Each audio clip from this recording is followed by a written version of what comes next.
Bienvenidos a la materia de ecología. Seguimos con la unidad 1, individuos. El tema de hoy va a ser el agua y los organismos terrestres, pero vamos a ver cómo el agua influye en los organismos individuales y no en los ecosistemas o unos niveles más altos de organización. Entonces, en esta presentación vamos a ver algunas de las funciones del agua en los organismos terrestres, a qué llamamos organismos poiquilohídricos y homeohídricos, y cuáles son las adaptaciones que tienen principalmente las plantas a la escasez de agua. ¿Cuáles son las funciones del agua en los organismos individuales?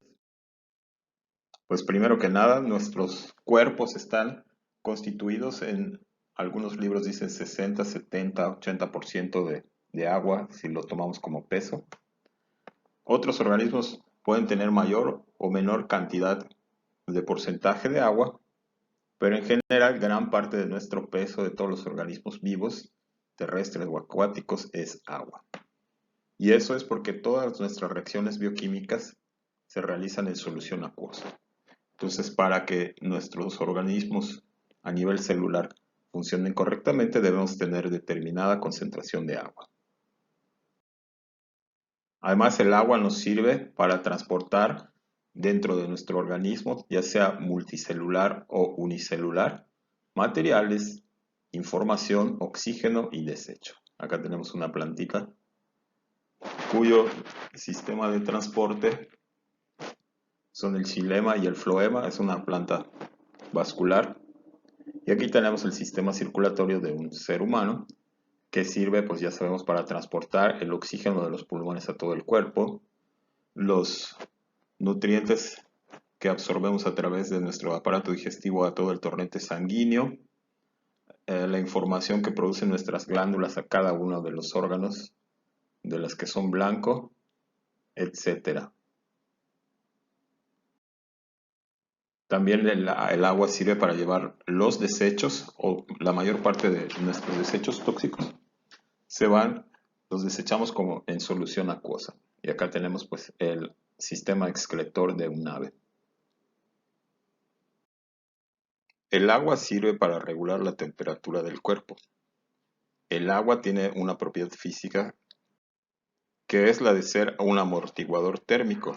Quiere decir que puede absorber bastante energía antes de aumentar de temperatura, o puede ceder energía al ambiente y baja muy pocos grados la temperatura. Esto es muy importante porque, como ya hablamos de la maquinaria bioquímica de nuestras células, las enzimas necesitan temperaturas muy específicas para llevar a cabo nuestras funciones vitales.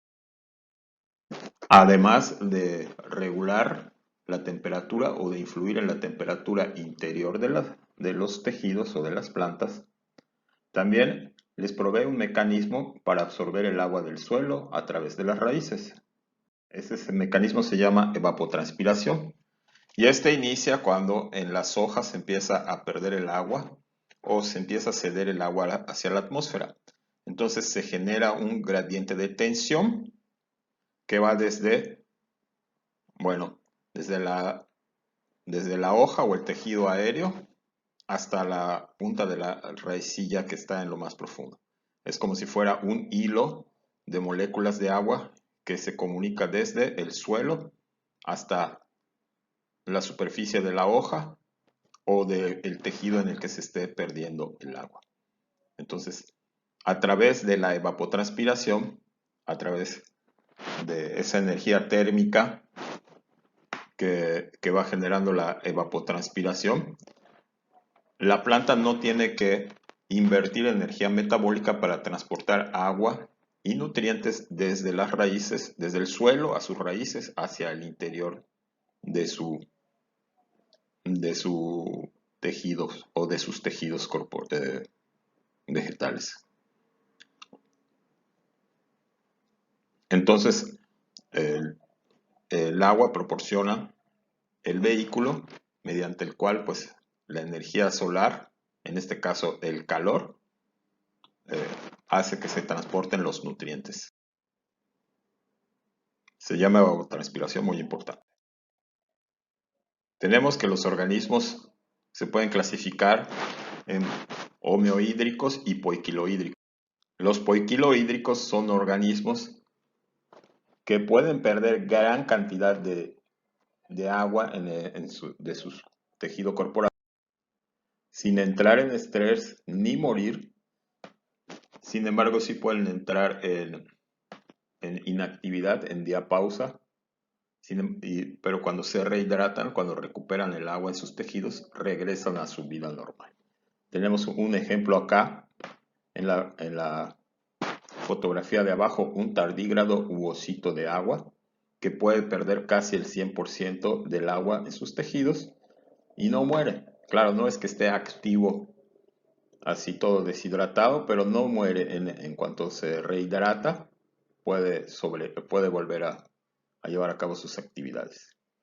Y acá tenemos unas briofitas que también pueden perder gran cantidad del agua de su tejido corporal y cuando se rehidratan regresan a su actividad normal. Los homeohídricos, en cambio, mantienen su contenido de agua corporal haciendo uso de diversos mecanismos y estructuras para mantener la cantidad y el porcentaje de agua dentro de sus tejidos dentro de límites tolerables. Muchas plantas de zonas áridas tienen diferentes estrategias para adaptarse a la escasez de agua. Para definir aridez, decimos que hay aridez en las épocas o en los lugares en los que la demanda evaporativa es mayor que la precipitación o que el almacén de agua presentes en el suelo. Las plantas tienen tres formas de adaptarse a la sequía o aridez: la pasividad o escape temporal, que son las plantas árido-pasivas, y las que tienen adaptaciones fisiológicas, fenológicas y anatómicas para regular el tránsito del agua, se llaman árido-activas. Y hay plantas tolerantes a la sequía, son aquellas que pueden perder cantidades importantes de agua de sus tejidos y pueden seguir vivas, con mayor o menor grado de estrés. Las plantas poiquilohídricas serían el ejemplo extremo de plantas tolerantes a la sequía. Hablando de las plantas árido-pasivas, son las que pasan la temporada seca del año en forma de semillas o que solo mantienen tejidos subterráneos de resistencia como bulbos, tubérculos o rizomas. Mira, lo que habíamos dicho, las semillas germinan en la temporada húmeda del año y esas plántulas se convierten en adultos en esa cortísima temporada, producen flores y otra vez semillas, las cuales pueden pasar muchos años antes de que reciban otra lluvia y vuelvan a germinar. Aquí tenemos un ejemplo de estructuras subterráneas de algunas de las plantas árido-pasivas, que las cebollas son bulbos, las papas son tubérculos, las zanahorias son raíces modificadas, el cormo y el rizoma creo que son tallos modificados. Los tubérculos me parece que también son tallos modificados. Las árido-activas tienen defensas estructurales y fenológicas para mantener el agua dentro de sus tejidos. Una de las estrategias es tener raíces muy profundas que lleguen a las capas más húmedas del suelo. Otras son tener una extensa red de raíces superficiales que captan el agua apenas cae y antes que se logre evaporar. También está el caso de muchas cactáceas y otras suculentas, como la sábila y las agaváceas, que tienen tejidos de almacenamiento en tallos y hojas.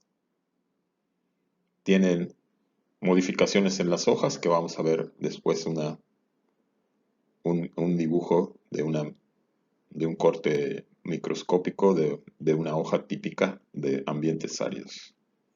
Pero que en general tienen gruesas cubiertas de cera, tienen tricomas y otros mecanismos para disminuir la velocidad a la que se evapotranspira el agua.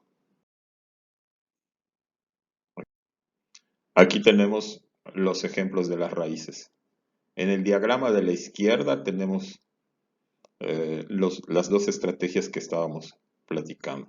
Cerca de la superficie tenemos una densa red que básicamente forma un tapete de raíces primarias y secundarias que captan el agua inmediatamente apenas cae al suelo antes de que se vaya a las capas más profundas o antes de que se evapore otra vez a la atmósfera.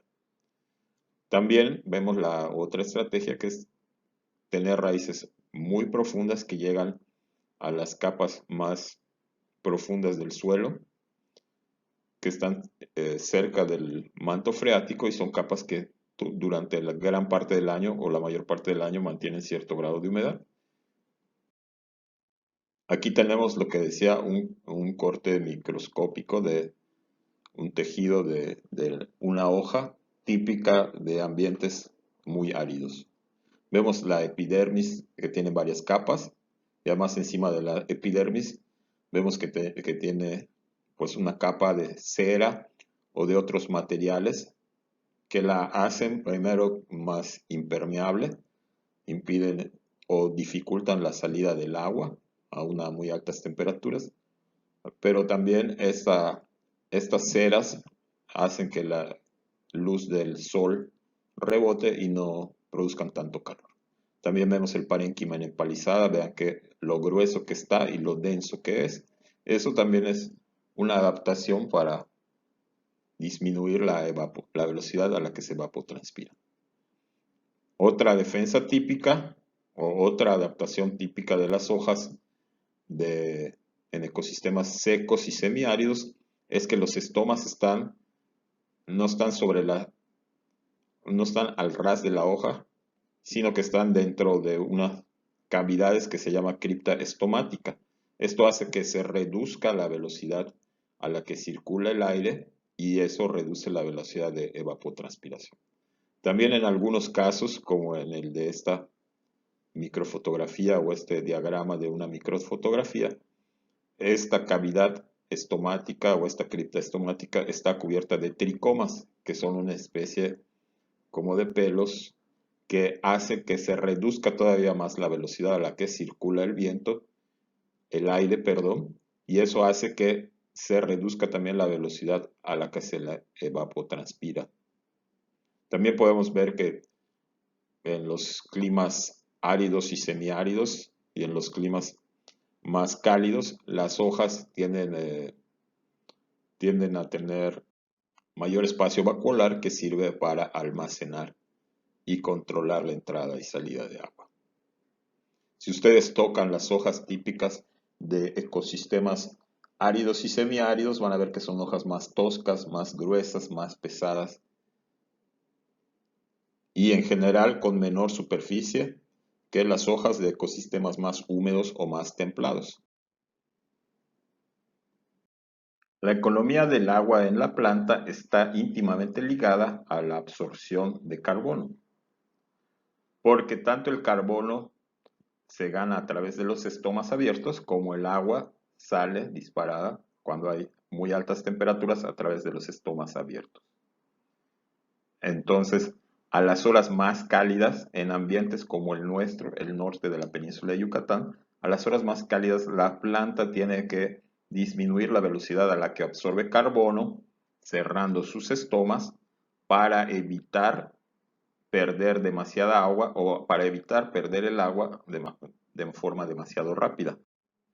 Otra estrategia es la aparente marchitez, que vemos que algunas plantas a las horas más cálidas del día parece que las hojas se marchitan y de esta forma cambia su ángulo y no reciben tan directos los rayos del sol y no se calientan tanto. Existe pues un conflicto entre la necesidad de dejar que entre el CO2, tan necesario para que la planta construya azúcares y otras moléculas, pero también para evitar que salga el agua de una forma demasiado rápida que cause que la planta entre en estrés o que se dañe su tejido fotosintético. Gracias nuevamente, esperamos verlos muy pronto por aquí.